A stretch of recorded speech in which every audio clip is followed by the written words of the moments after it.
वंदे मातरम मित्रों।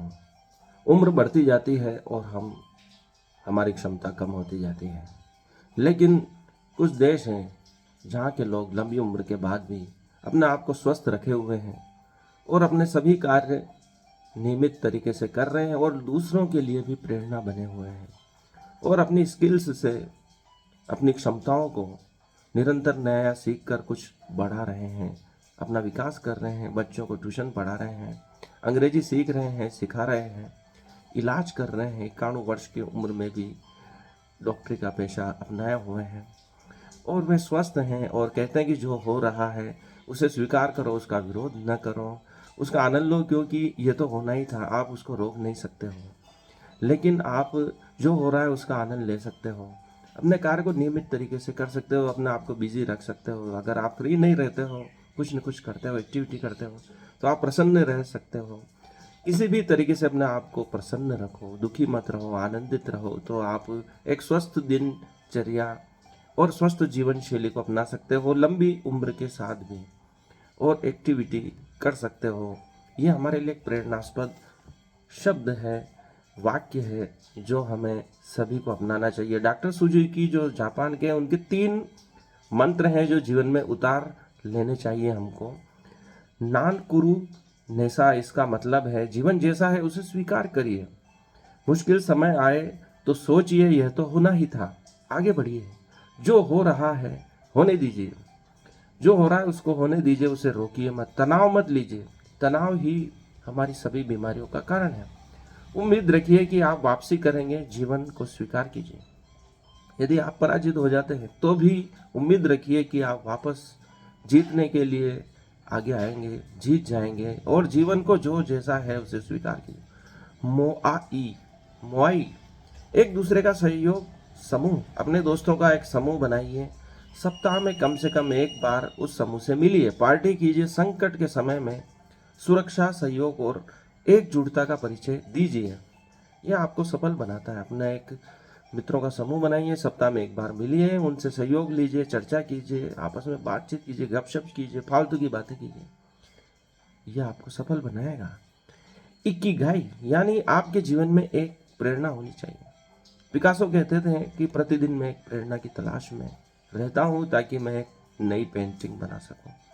प्रेरणा की तलाश में वह जीवन भर लगे रहे, एक होटल से दूसरे होटल, एक शहर से दूसरे शहर, एक देश से दूसरे देश, और उन्होंने क्या खूब पेंटिंग बनाई, और अभी तक उनकी करोड़ों में पेंटिंग बिकती है, और यह उनकी जीवन शैली का ही परिणाम है। उनका जीवन उन्होंने अपनी तरह से जिया, उन्होंने अपनी प्रेरणा स्वयं तलाश की और उसके लिए प्रतिबद्ध रहे। पूरा विश्व उनसे प्रेम करता था। उन्होंने अब जीवन अपने जैसे जिया, दूसरों की शर्तों पे नहीं जिया। उन्होंने काम कभी पैसे के लिए नहीं किया, अपने आनंद के लिए किया, और वही आनंद करोड़ों में बिक रहा है। एक प्रेरणा होनी चाहिए जीवन में। इकिगाई आपको रोज सुबह उठने की प्रेरणा देती है। सुबह जल्दी उठिए, आपके पास एक मकसद होना चाहिए, एक उद्देश्य होना चाहिए जो आपको प्रेरित करे। आपके पास जो एक मकसद है, यह पारिवारिक जिम्मेदारी, म्यूजिक सीखने से लेकर गमले में पानी डालने जैसी बातें भी हो सकती हैं। कुछ भी उद्देश्य हो सकता है, साधारण से महान तक, हर चीज आप अपने हिसाब से तय कीजिए। फिर देखिए आप एक नई ऊर्जा का अनुभव करेंगे, एक नई शांति का अनुभव करेंगे, क्योंकि यही तकनीक अपनाकर जापान में उम्मीदों का द्वीप बनाया है ओकिनावा। यहाँ 1300 लोगों की उम्र 100 साल से ज्यादा है और 90 पार भी नई स्किल्स, नए शौक, नए कार्य सीख रहे हैं लोग। वहाँ के लोगों के बीच रहते हैं और दोस्तों के साथ पार्टी जरूर करते हैं, यही उनकी खुशी का लंबी उम्र का राज है। कहते हैं 70-80 साल की महिला भी टैक्सी चलाती है और 100 की उम्र में भी लोग काम करते हैं। दोपहर के 2 बज रहे थे और जो हमारे रिपोर्टर है जापान में, शादाब समी की रिपोर्ट है कि वे जापान के ओकिनावा प्रांत की राजधानी नाहा के एक चौराहे पर खड़े थे। गर्मियों की हल्की चुभन लिए धूप थी। जैसे ही उन्होंने टैक्सी के लिए हाथ उठाया, एक हरे रंग की टैक्सी उनके पास आकर रुकी। ड्राइवर की सीट का शीशा नीचे हुआ तो एक पल के लिए वे चौंके। टैक्सी चालक बुजुर्ग महिला थी जिसके चेहरे पर उम्र की रेखाएं साफ थी, लेकिन आंखों में युवाओं जैसा उत्साह था। उन्होंने रंग बिरंगा कुर्ता पहना था, हाथों में दस्ताने थे, कलाई में एक स्टाइलिश ब्रेसलेट और आंखों पे एक बड़ा सा सन ग्लास। चेहरे पर मास्क के बावजूद उनकी मुस्कान साफ झलक रही थी। टैक्सी में बैठते ही मैंने बातचीत शुरू की। नाम और उम्र पूछने पर उन्होंने हंसते हुए बताया, मेरा नाम शिमा है, मैं 78 साल की हूँ। फिर उन्होंने बड़े गर्व से कहा, मैं आज भी बिना नंबर का चश्मा पहने टैक्सी चलाती हूँ। उन्होंने पूछा, आंखों की रोशनी और शरीर की चुस्ती का क्या राज है? जवाब में उन्होंने टैक्सी में ही रखा फूड बॉक्स दिखाया। यह लेट्यूस है जो हरी सलाद पत्ती है। हरी सलाद की पत्ती वे रोज खाती हैं। ओकिनावा का खाना और हमेशा खुश रहने की आदत लंबा और स्वस्थ जीवन देती है। अर्थात हमें खुश रहना चाहिए और घर का भोजन ही करना चाहिए, हरी सब्जियां खाना चाहिए, सलाद खाना चाहिए। शिमी अकेले नहीं है।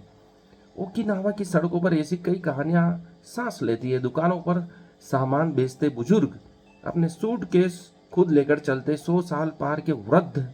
यहाँ लंबी उम्र सिर्फ आंकड़ा नहीं, यहाँ का ओल्ड नॉर्मल है। यहाँ इस प्रकार की बात सामान्य है कि यहाँ लंबी उम्र के लोग कार्य कर रहे हैं। यहाँ बुजुर्ग भी वीकेंड पर दोस्तों के साथ पार्टी करते हैं। हर शख्स चाहता है कि वो 100 की उम्र पार करें।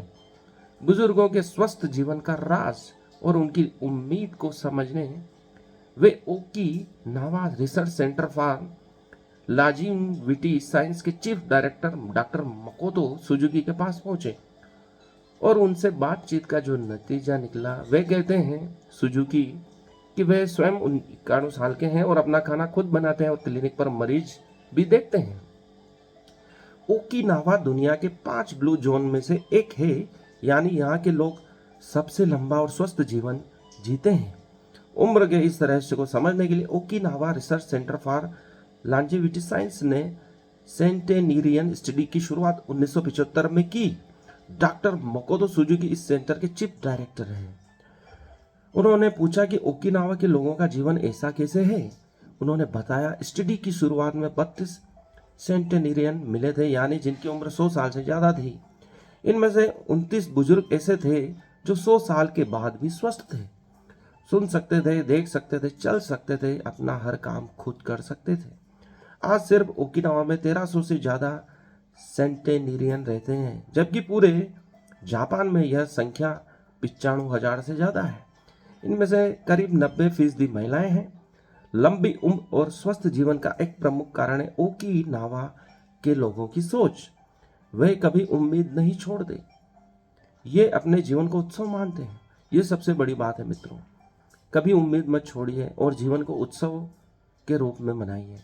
जीवन जब उत्सव के रूप में हम मनाते हैं तो हम कभी दुखी नहीं रह सकते। ओशो के आश्रम में प्रतिदिन उत्सव मनाया जाता है। हर कार्य को उत्सव के रूप में मनाया जाता है, चाहे सब्जी काटना हो, झाड़ू निकालना हो, एक उत्सव की भांति कार्य किया जाता है। और उत्सव हमें उम्मीद देता है, लंबी उम्र की प्रेरणा देता है, हमारे दैनिक जीवन में एक अलग ही रोमांच पैदा करता है उत्सव। यदि प्रतिदिन को ही उत्सव बना लिया जाए तो यह हमारी उम्र को लंबी करता है, हमारी बीमारियों को ठीक करता है, हमें स्वस्थ रहने की प्रेरणा देता है। 100 की उम्र के लोग खुद अपना खाना बनाते हैं, गार्डनिंग करते हैं, डॉग्स के साथ वॉक पर जाते हैं। डॉक्टर सुजुकी कहते हैं वे खुद 91 साल की उम्र में मरीज देखते हैं। अपना खाना वे स्वयं बनाते हैं, वीकेंड पर अपनी गाड़ी खुद चलाते हैं, बल्कि आजकल वे अंग्रेजी की ट्यूशन भी ले रहे हैं। जीवन में खुद को व्यस्त रखना, हमेशा नया सीखते रहना और तनाव छोड़कर हमेशा खुश रहना ओकिनावा के लोगों के लंबे जीवन का राज है। खुद को लोगों से अलग मत कीजिए, उनके बीच रहिए, उम्र चाहे जो भी हो, अर्थात लोगों के बीच में रहिए। मनुष्य एक सामाजिक प्राणी, यूं ही नहीं कहा है अरस्तु ने। लोगों के बीच में रहने से ही हमें उत्साह मिलती है, प्रेरणा मिलती है, हम खुद को व्यस्त रख पाते हैं, हमेशा नया सीखते रह सकते हैं। लोगों के बीच में रह, हर व्यक्ति कुछ नया कर रहा है, उनसे हर क्षण हम प्रेरणा ले सकते हैं, सीख सकते हैं और तनाव छोड़कर खुश रह सकते हैं। तनाव को छोड़ना ही सबसे बड़ा राज है लंबी उम्र का। किसी भी क्षण तनाव में मत रहिए, क्योंकि तनाव ही सभी बीमारियों का कारण है। तनाव से मुक्त होने का सरल उपाय है, जो भी हो रहा है सो स्वीकार करिए, उसके उजले पक्ष को स्वीकार कीजिए, चाहे कठिनाई आई है उस पर पैर रखकर आगे बढ़िए, क्योंकि वह सीढ़ी का काम करेगा। यही कारण है जापान के लोग लंबी उम्र जीते हैं और इतनी लंबी उम्र के बाद भी अपना कार्य स्वयं कर पाते हैं। गाड़ी चलाते हैं 78 वर्ष की महिला, और खाना भी स्वयं बनाते हैं। अंग्रेजी की ट्यूशन दे रहे हैं सुजुकी, और इलाज भी कर रहे हैं लोगों का। तो ये हमारे लिए प्रेरणास्पद है। हम 60 बार सोचते हैं कि हम रिटायर हो गए, कुछ नहीं करना है, बैठे रहना है, और बैठे रहने से ही सब बीमारियां आती हैं।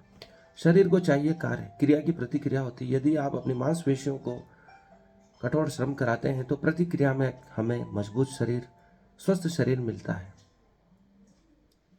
यही था आज की पॉडकास्ट का सार। मित्रों, स्वस्थ रहिए, लंबी उम्र तक जिए।